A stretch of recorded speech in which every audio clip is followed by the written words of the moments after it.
नमस्कार दोस्तों, Hemant LP channel में आपका बहुत बहुत स्वागत है। दोस्तों, मनोविज्ञान टॉप 100 में हम 67 नंबर देखते हैं। देखिए, क्वेश्चन नंबर 67 क्या कह रहा है।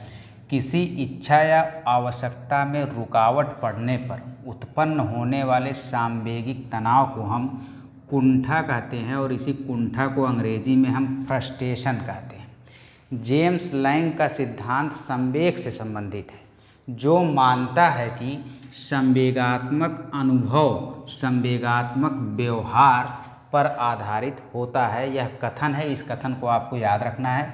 अगला क्वेश्चन है 69 नंबर क्वेश्चन है, संवेग का शाब्दिक अर्थ उत्तेजना या भाव में उथल पुथल होता है। अगला क्वेश्चन है दोस्तों, पलायन हो, चाहे निंदा हो, चाहे दंड हो, चाहे डर हो, चाहे भय हो, ये सब जो है नकारात्मक पुनर्बलन है। और पुरस्कार हो गया, सम्मान हो गया, ये सब जो है सकारात्मक पुनर्बलन है।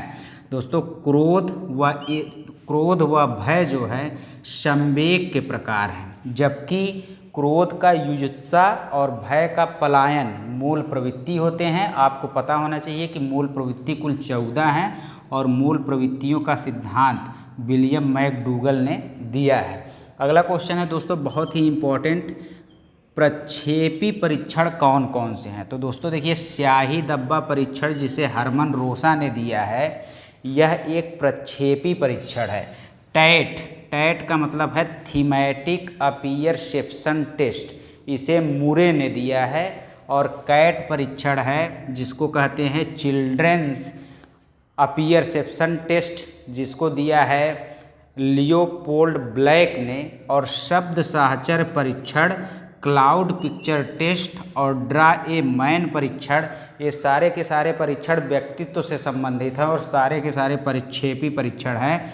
और आपको पता होना चाहिए कि जो 16 पीएफ परीक्षण है वह भी व्यक्तित्व से संबंधित है, लेकिन यह प्रक्षेपी परीक्षण नहीं है दोस्तों, यह अप्रक्षेपी परीक्षण है। अगला क्वेश्चन नंबर 73, आवश्यकता का सिद्धांत या मांग का सिद्धांत। सबसे पहले तो आपको पता होना चाहिए कि यह है अभिप्रेरणा से संबंधित, प्रेरणा से संबंधित है, जिसे मैस्लो ने दिया है। और मैस्लो ने त्रिभुज में सबसे पहले मांग को बताया है जैविकी मांग। दोस्तों, क्वेश्चन नंबर 74 है, इदम को फ्रायड ने इड भी कहा है। तो इदम अहम परा अहम व्यक्तित्व के 3 घटक हैं जिसे फ्रायड ने दिया है। इसके बाद क्वेश्चन नंबर 75 देखते हैं। तो 16 पीएफ परीक्षण जो है यह व्यक्तित्व परीक्षण है, जिसे आरबी कैटल ने दिया है। दोस्तों, क्वेश्चन नंबर 76 है, व्यक्तित्व का अंतर्मुखी, बहिर्मुखी और उभयमुखी। व्यक्तित्व को अंतर्मुखी, बहिर्मुखी, उभयमुखी 3 रूपों में जो है वर्गीकृत किया है युंग ने।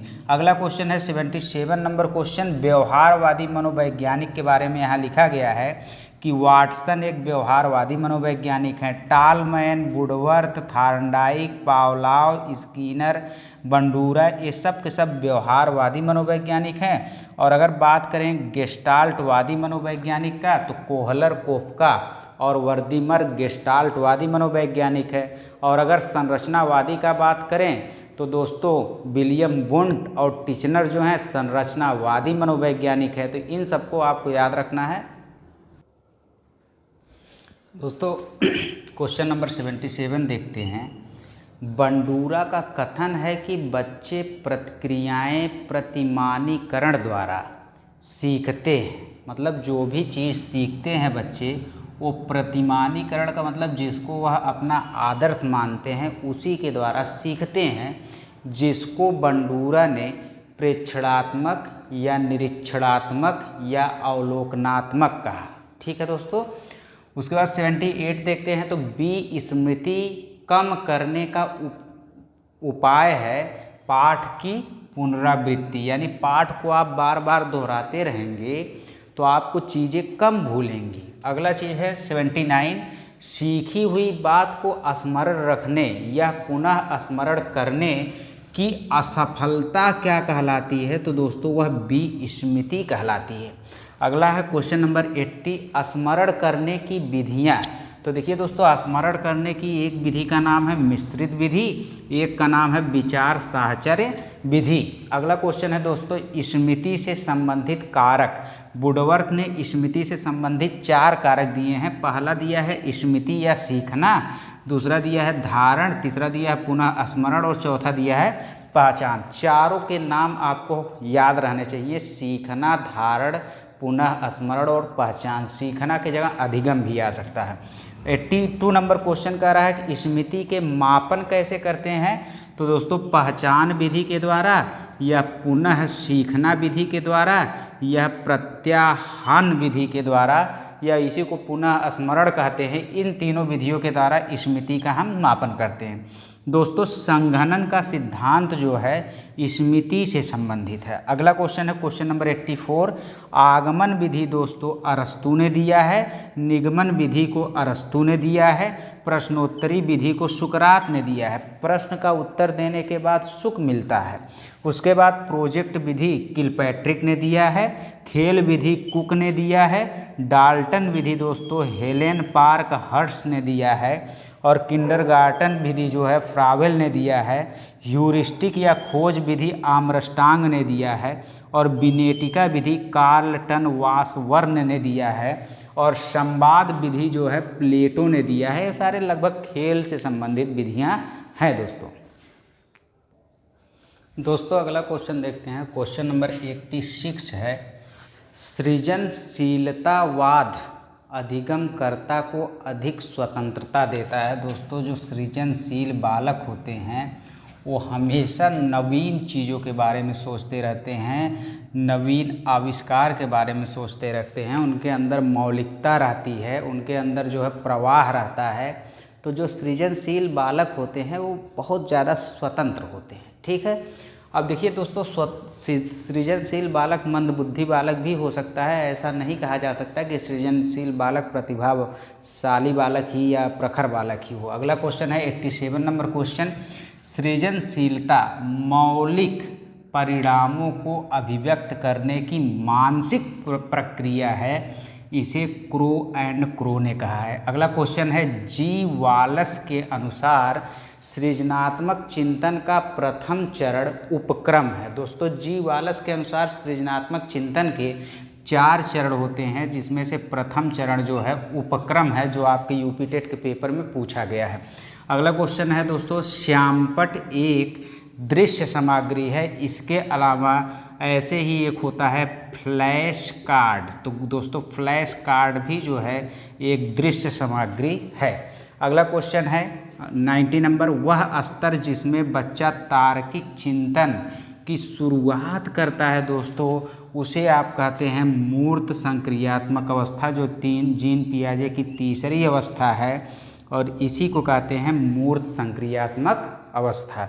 दोस्तों, क्वेश्चन नंबर 91 देखते हैं। तो कक्षा में विद्यार्थियों की रुचि बनाए रखने के लिए एक शिक्षक को प्रश्न पूछना बहुत ही अनिवार्य है। विद्यार्थी की रुचि अगर बनाना है, विद्यार्थी को अधिगम के लिए अभिप्रेरित करना है, तो उसे जब प्रश्न पूछेंगे तो उसके मन में आएगी जिज्ञासा, अर्थात जिज्ञासा उत्पन्न होगी।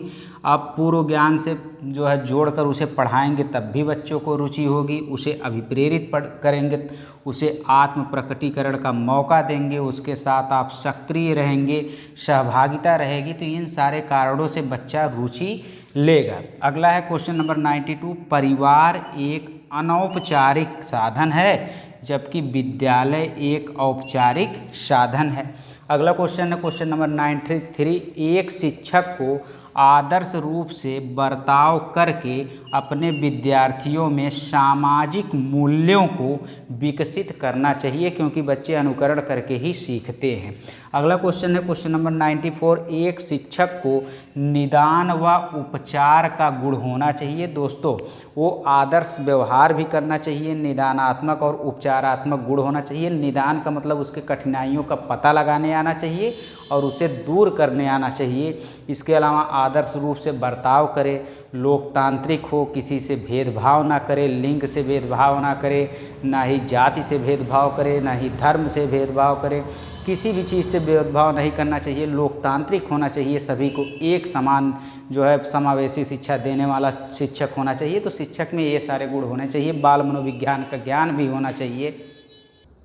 क्वेश्चन नंबर 97 है, अध्यापन के समय अध्यापक को सर्वाधिक ध्यान व्यक्तिगत विभिन्नता पर देना चाहिए, क्योंकि दोस्तों प्रत्येक बच्चा विशिष्ट होता है। दुनिया का कोई भी दो बालक एक समान नहीं हो सकते। 98 नंबर क्वेश्चन है, बालक एक ऐसी पुस्तक है जिसका शिक्षक को अधोपांत अध्ययन करना चाहिए। यह रूसो ने कहा है, और रूसो प्रकृतिवाद के जनक हैं दोस्तों, प्रकृतिवाद के जनक हैं, तथा रूसो ही हैं एमिल पुस्तक लेखक। एमिल नामक पुस्तक के लेखक भी कौन हैं? रूसो हैं दोस्तों। क्वेश्चन नंबर 99 देखते हैं, शैक्षिक मूल्यांकन का अर्थ है ज्ञान क्षमता का मूल्यांकन। क्वेश्चन नंबर 100 देखते हैं, मानवीय मूल्यों जो प्रकृति में सार्वत्रिक है के विकास का अर्थ अंगीकार है। क्वेश्चन नंबर 101 देखते हैं, एक शिक्षक विद्यार्थियों को कैसे अनुप्रेरित कर सकता है पढ़ने के लिए, सीखने के लिए? तो वह पूर्व ज्ञान पर आधारित ज्ञान देकर कर सकता है, प्रश्न पूछ कर सकता है, जिज्ञासा उत्पन्न करके पूछ सकता है, पुरस्कार देकर कर सकता है, आत्म प्रकटीकरण के द्वारा कर सकता है, और रुचि उत्पन्न करके कर सकता है। तो दोस्तों इस तरीके से आपका टॉप 100 हो जाता है। आशा करते हैं कि इसमें से काफ़ी क्वेश्चन आपको एग्जाम में मिलेंगे। धन्यवाद।